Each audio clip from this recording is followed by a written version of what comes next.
MD cat Pakistan के सबसे toughest exam में से एक। डॉक्टर बनने का ख्वाब लिए हर साल 1.5 से 2 लाख स्टूडेंट्स इस टेस्ट को देते हैं और सीट्स कितनी है 16,265। लेकिन इतनी सी सीट्स होने के बावजूद हर साल ड्रामा चलता है। कभी पेपर लीक हो जाता है तो कभी आउट ऑफ सिलेबस एमसीक्यूज आ जाते हैं। तो आज की इस वीडियो में हम बात करेंगे कि कैसे ये एंट्री टेस्ट माफिया और अकेडमीज मिलकर दो पैसों के लिए इन लाखों नौजवानों की जिंदगी के साथ खेल रही हैं झूठे सपने दिखाकर। प्राइवेट और पब्लिक कॉलेजेस ये कहाँ गलती कर रहे हैं और किस तरह हमारी गवर्नमेंट भी इस पूरी चीज में मिली हुई है। तो मैं अगर मेरा मैसेज देने में क्लियर हो गया तो करते हैं वीडियो की शुरुआत। अस्सलामुअलैकुम, कैसे हो दोस्तों। सबसे पहले बात करते हैं कि एमडी कैट है क्या। आप में से बहुत सारे लोग तो जानते होंगे, लेकिन फिर भी कुछ लोग होंगे जो भी यही सोच रहे होंगे, ब्रो एमडी कैट तो बता दो, एमडी कैट है क्या। ब्रो एमडी कैट यानी medical and dental college admission test, एक ऐसा टेस्ट जिसको दिए बगैर स्टूडेंट किसी भी प्राइवेट या पब्लिक मेडिकल कॉलेज में एडमिशन नहीं ले सकता। अब सवाल यहाँ पर यह है कि क्या सारे स्टूडेंट्स इस टेस्ट को देने के बाद एमबीबीएस में एडमिशन ले लेते हैं। देखिए, इस साल 1,80,152 स्टूडेंट्स ने एमडी कैट दिया है, जबकि पब्लिक और प्राइवेट कॉलेजेस में सिर्फ 16,265 सीट्स अवेलेबल थी, जिनमें से 8,265 पब्लिक और बाकी प्राइवेट कॉलेजेस में थी। और लास्ट ईयर 2,10,000 स्टूडेंट्स और 2021 में 1,94,133 स्टूडेंट्स ने इस टेस्ट को दिया था और सीट्स तब भी इतनी ही थी। आप यहाँ पर फर्क को देखिए, कहाँ 2 लाख स्टूडेंट्स और कहाँ ये सीट्स। और इन 16,000 में से भी आधी प्राइवेट कॉलेजेस की सीट्स हैं, जो कि एमबीबीएस के लिए 1 से 1.5 करोड़ रुपए चार्ज करते हैं। इतनी फी चार्ज करने के बावजूद फिर भी ये सीट्स में इजाफा नहीं कर रहे हैं। क्यों नहीं कर रहे हैं ये मैं अभी आपको आगे बताऊंगा। पहले इंडिया की एग्जाम्पल देखिए।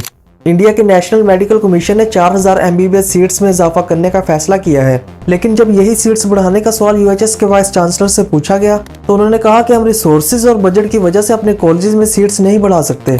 कॉलेजेस में क्लासरूम्स, लेक्चर हॉल्स और लेबोरेटरीज में इतनी स्पेस नहीं है, इसलिए कैंपस में क्वालिटी एजुकेशन को मेंटेन रखते हुए मेडिकल स्टूडेंट्स को बढ़ाना बहुत मुश्किल है। अब सवाल ये पैदा होता है, ये जो एजुकेशन मिनिस्ट्री हर साल इतना पैसा एंट्री टेस्ट से कमा रही है वो कहाँ जा रहा है। क्योंकि ना तो मेडिकल कॉलेजेस बन रहे हैं और ना ही एग्जिस्टिंग कॉलेजेस में रिफॉर्म करके सीट्स को बढ़ा रहे हैं। आप जानते हैं कि एमडी कैट में अप्लाई करने के लिए फॉर्म्स फ्री नहीं है।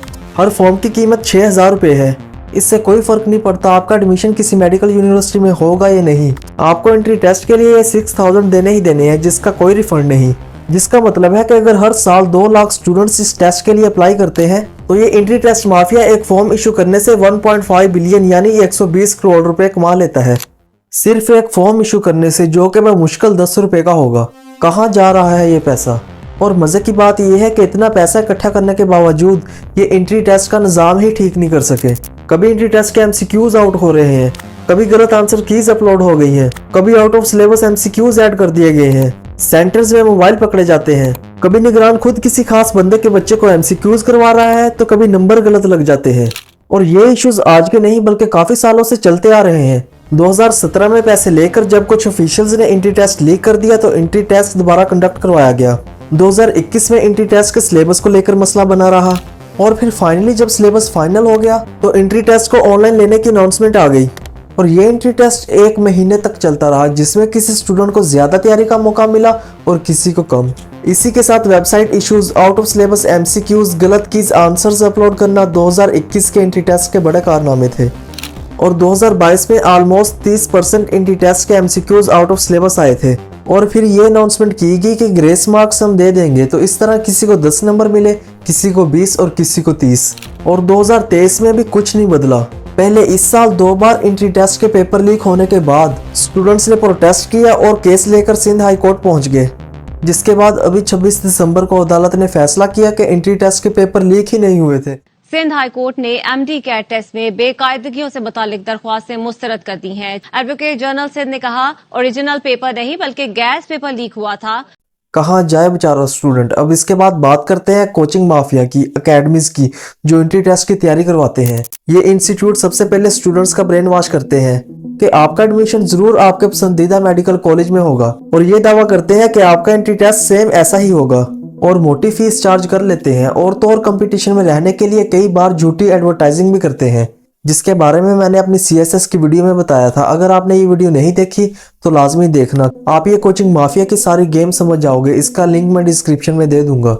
देखिए, ये जो प्राइवेट कॉलेजेस हैं ये कभी नहीं चाहेंगे कि पाकिस्तान में ज्यादा मेडिकल कॉलेजेस ओपन हो, चाहे प्राइवेट हो या पब्लिक, बस न्यू मेडिकल कॉलेजेस ओपन नहीं होने चाहिए, क्योंकि ये अच्छे से जानते हैं कि अगर न्यू कॉलेजेस ओपन हो गए तो स्टूडेंट्स के पास ऑप्शन ज्यादा होंगे, जिससे जाहिर है कंपटीशन बढ़ जाएगा और इन कॉलेजेस को फीस कम करनी पड़ेगी, जो 1 से 1.5 करोड़ रुपए पर स्टूडेंट चार्ज करते हैं। तो इन प्राइवेट कॉलेजेस की पहली प्रायोरिटी यही रहती है कि न्यू कंपटीटर मार्केट में ना आ जाए, जिसके लिए इन्हें गवर्नमेंट के लोगों को पैसा भी खिलाना पड़े तो ये ग्रेज नहीं करते। इसीलिए आपको यही चीजें सुनने को मिलती हैं कि रिसोर्सेज ना होने की वजह से ना तो हम सीट्स बढ़ा सकते हैं और ना ही नई मेडिकल कॉलेजेस बना सकते हैं, हालांकि इनके पास रिसोर्सेज मौजूद होते हैं। पाकिस्तान में इस वक्त एग्जैक्ट 117 मेडिकल कॉलेजेस हैं और इसमें से 72 प्राइवेट हैं, जहां पे बस बिजनेस हो रहा है, प्रॉफिट कमाया जा रहा है और कुछ नहीं। अब देखिए, अगर इन सारे इश्यूज को देखा जाए तो एक बात तो तय है कि यहाँ सिर्फ और सिर्फ स्टूडेंट्स का कसूर बिल्कुल नहीं है कि वो MBBS में एडमिशन नहीं ले पाते। यहाँ बहुत सारे रीजंस हैं। जैसे हम FSC सिलेबस और एंट्री टेस्ट की अगर बात करें तो इधर ध्यान देने वाली बात यह है कि एंट्री टेस्ट उसी सिलेबस में से आता है जो स्टूडेंट्स FSC में पढ़ चुके होते हैं और वो एग्जाम देकर उसे पास कर चुके होते हैं। सवाल ये है कि क्या हमारे इंटरमीडिएट बोर्ड की तरफ से की जाने वाली FSC लेवल पर असेसमेंट मेडिकल कॉलेजेस की रिक्वायरमेंट्स को पूरा करने के लिए काफ़ी नहीं है, या फिर बोर्ड जो रिजल्ट अनाउंस करता है उस पर भरोसा नहीं है। एक काम को 2 बार करने का क्या फायदा है तो सिर्फ और सिर्फ एंट्री टेस्ट माफिया को। ये जानते हैं कि अगर स्टूडेंट्स का फायदा किया गया तो सबकी दुकानें बंद हो जाएंगी, क्योंकि अगर FSC को लेकर नया निज़ाम तारीफ करवाया गया या एंट्री टेस्ट के निज़ाम को तब्दील किया गया तो बहुत सारा रेवेन्यू हाथ से निकल जाएगा। नए कॉलेजेस को लाइसेंस दिया गया तो एग्जिस्टिंग कॉलेजेस का रेवेन्यू कम हो जाएगा। इसलिए स्टूडेंट्स का कसूर बिल्कुल नहीं है, हमारे सिस्टम में ही कुछ खराबियां हैं जिनको बेहतर करने की ज़रूरत है। लेकिन इसका यह मतलब बिल्कुल नहीं है कि आप पढ़ाई ही छोड़ दो। ऐसे स्टूडेंट्स भी होते हैं जो इन सब से निकलकर MBBS में एडमिशन ले लेते हैं।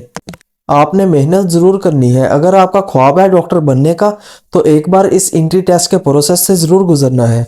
नहीं भी क्लियर हुआ तो कोई बात नहीं, आपकी लाइफ सिर्फ MD-CAT के लिए नहीं है। ये हो गया तो सब सेट है, अगर MBBS नहीं तो मैं भी नहीं। आपने कोई भी गलत कदम नहीं उठाना। और भी बहुत सारे फील्ड्स हैं जहां आप सक्सेस हो सकते हो, बस आपने अपनी जर्नी खत्म नहीं करनी, आपने मेहनत करते रहना है। इंशाल्लाह आपके हक में बेहतर होगा। इस वीडियो का क्रेडिट जाता है शफिया को, वॉच एंड रीवॉच को और अरसलान खान को, जिन्होंने रिक्वेस्ट की थी कि make a video on dark reality of MD-CAT। आपको और किस टॉपिक पर वीडियो चाहिए कमेंट करके बताएं, और CSS वाली वीडियो देखने के लिए आप राइट साइड पर क्लिक करके देख सकते हैं। मिलते हैं बहुत जल्द एक नई वीडियो के साथ, तब तक के लिए अल्लाह हाफिज़। Bro subscribe.